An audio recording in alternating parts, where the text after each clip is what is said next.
Hi, Dr. Wang here. Today we're going to do APE 6.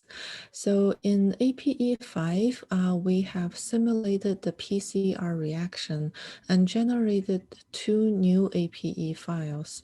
So one representing the PCR product amplified from the wild type MSH2, and the other representing the mutant version, the mutant PCR product. So in this assignment, we're going to identify a restriction enzyme that cuts these two pieces of DNA differently. And we're going to use a software called NEB Cutter.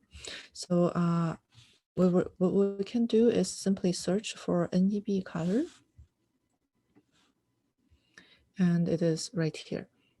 So what I'm going to do is to duplicate this tab because I need to do one search for the wild type and another search for the mutant. All right, so before doing that, we need to first identify where the mutation is because NEB Cutter works the best if you enter a stretch sequence that's about 20 to 30 base pair long. If you enter the entire PCR product into it, then it's not going to work very well.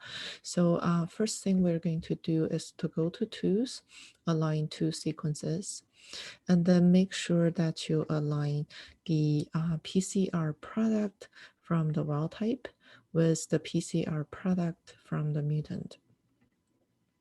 So the mutation is right here. So the first sequence is the wild type, right? So I'm first going to copy a stretch of sequence starting with TT and ending with TT. Okay, so I'm going to remember that. So this is roughly 30 base pair with the mutation located right in the middle. So I'm going to copy this sequence and then enter this into the NEB Cutter and then submit. And then I'm going to come back and then copy the sequence from the mutant. So here I'm going to make sure that I also start with TT and end with TT. Okay, copy. And then come back and then paste. So I have one tab for the wild type sequence and the other one for the mutant. So what I'm going to do is to put this two tab next to each other. So this is going to allow me to make a comparison. So we can see that there are enzymes that cut both fragments in an identical location, such as TAG1, right? So you can see TAG1 cuts here and it also cuts here. But there are also a number of enzymes, for example, right here, right? So I see FAT1 cutting the mutant fragments, but there is no recognition site for FAT1 over here. This is, of course, because right here in the middle, there is a mutation that probably generated a restriction site here. That's not present here. So, so which enzyme cuts this two differently? It looks like there are quite a few, right? So which one of those is a viable option here? So we can see the option is TAG1, APOL1, EcoR1, and NLA3. So with that information, we're going to come back to our comparison, and we can see it is actually right here. Okay, so we can see that one of the option NLA3 is right here. It cuts the mutant version, but it doesn't cut the wild type version. All right, so here the NLA3 is the actual correct answer.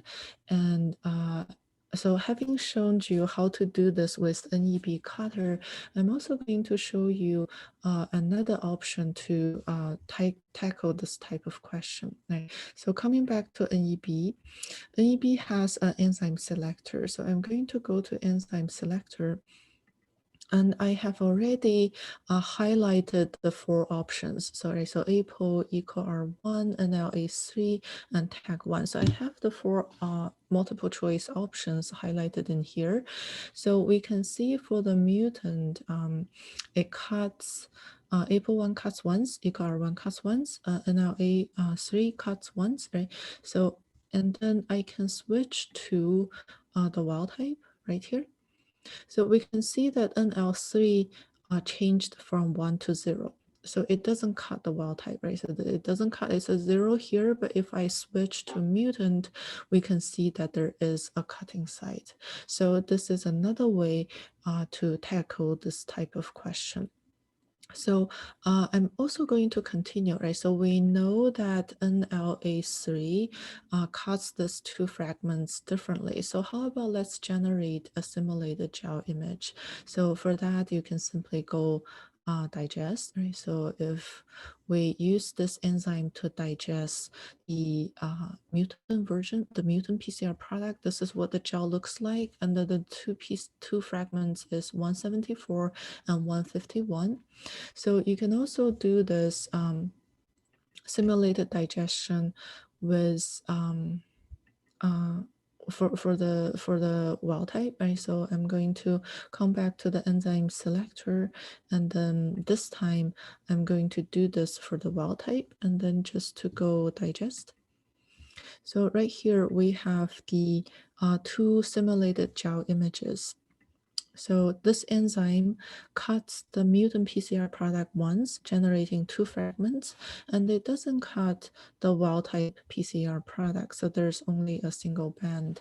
And this is actually the basis for this week's lab.